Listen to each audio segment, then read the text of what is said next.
Hi everybody and welcome back to Maniac Yakin. So recap on Lake Fork. First time ever fishing there. I left Wednesday at about 2 in the morning and I believe it was about 4 o'clock at night by the time I got down there. Missed all the traffic going down there. The truck did great on the way down. I got about 23 miles to the gallon with the trailer and the kayak.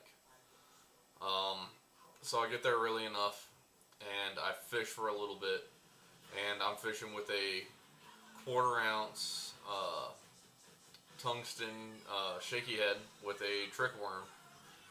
And I caught a couple and turned around, loaded everything back up, went back to the motel and got some sleep. Thursday Thursday morning, I wake up and the truck doesn't start.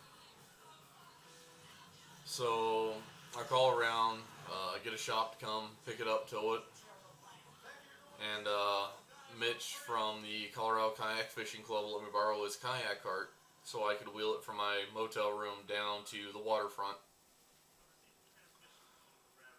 So I'm forced to launch out of the marina for 2 days. So pre-fishing, going around checking out all these other spots is out of the question for me. I start from the marina and I fish my way up to where I started yesterday, which is about a mile and a half. And the shallow bite's there for me. Everything I caught in 12 feet or less of water, with most of them being in 8 to 10 feet. So I feel good about that. Not any big fish, but the numbers are there. It's telling me I'm doing something right. So Friday, I decide I'm going to head out. I'm going to start working my way towards the power plant that's down there. So it's quite a far run from the hotel marina to the power plant, and I fish all the way there, and I get one bite, and that was it. So, not feeling confident about it, I go back to where I fished the last 2 days on Wednesday night and Thursday, and again, another 20 fish day. One that would be a keeper size, somewhere in the 15s. And then my truck's ready.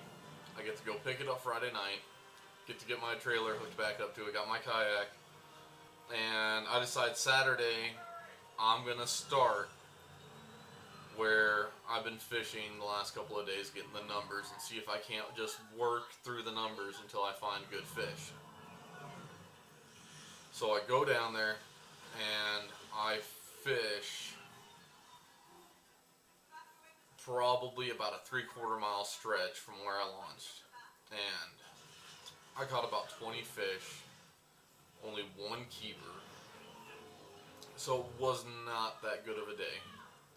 So I found a big school of shad, and the idea was Sunday I'll run first thing in the morning and see if they're still there and fish through them. So Sunday hits. Safe light is at 6:20 that day. Now my cheap Polaroid camera does not take the best dark pictures, so I wait about an extra 15 minutes to get the good identifier picture that we need to start the day, and then I start up to where I saw that school of shad.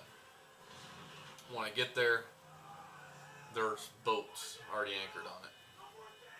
Can't fish it, can't fish within 25 yards of anybody anchored. So I run up around to the next bridge, and I start throwing a crankbait along the steep rock wall, and I catch one fish. So 4 hours go by, and I have that one fish, and it's not even a keeper fish. It was a little tiny, like 10 or 11-inch bass. So I pull out my Garmin, and I look at the map on there, and the maps on the Garmin's are pretty accurate. So I pull it up, and I start thumbing through it, and it shows 2 humps running east to west that are about 17 feet deep, and they break to about 40 feet of water on both sides. I decide to take the gamble and run there. and I am happy I did. When I made that gamble, I ran there and trick worm with the 4/0 trocar and the 3/8 ounce bullet weight. And I position myself, wind coming towards my face, and I throw it out over the hump, and I start bringing it back. And as soon as it hits the top of that hump, the fish went nuts. I caught my 4 keepers that I turned in that day in 30 minutes, and I caught over 20 fish off of that hump in an hour. That was it. That was the whole bite for me. After that, nothing for the rest of the day. So, after day 1, I was in 70th because about 50 people didn't weigh in fish.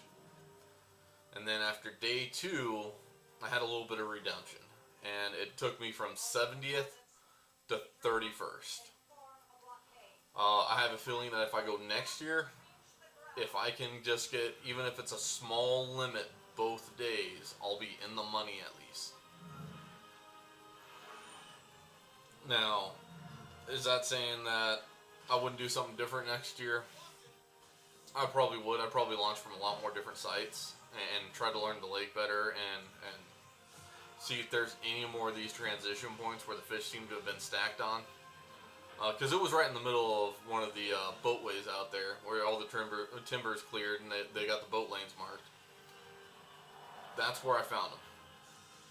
Now, there were a lot of big fish weighed in. A lot of people said they caught them shallow, but on that last day, I didn't catch any of my fish shallow. They were all about 17 to 20 feet deep on the hump or on the backside of the hump. I'd like to thank the Colorado Kayak Fishing Club for giving me the opportunity to go out there and fish. I registered through the multi-species event. I'd like to thank Yak for it. Pink Fishing, Supernova Fishing Lights, Hobie, Smith Optics. If I'm forgetting anybody else that sponsored the events, I'm sorry, but those are the ones that I do remember for putting on this. It's a great event. If you've never fished a tournament-style event, find a local club to get you started. A lot of them are qualifiers for this. It's a great way not only to meet great people who are passionate about the same thing you are, but also a great way just to get out and fish new water that you would never go on ever before. So, I'd also like to say that if there's anybody running a small business who is watching this right now, I fully support small businesses, and anytime I go anywhere, I try to pick up something locally made, whether it's a spoon, a spinnerbait, eat at a local restaurant, local tackle shop, anything like that. I support you guys, and I always try to pick up something new from you.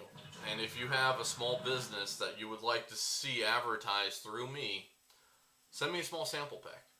If it's something I like, I will link it in the description and try to help you guys out as much as I possibly can. It could be anything. It could be 1 spoon, 1 spinnerbait, 5 plastic worms. You know, if you feel confident that your baits will catch fish out here in Colorado for me, send them out here. I will test them. If I love them, you get free advertising, hopefully. And hopefully I can spread the name about your business. But thank you all for watching, and I can't wait to do my next video. I'm going to try vertical jigging off the kayak. I don't vertical jig ever. I completely suck at it, but we're going to give it a shot. And I hope you guys enjoy the video, and I'll show you my learning curve, and hopefully it'll help ease your learning curve too.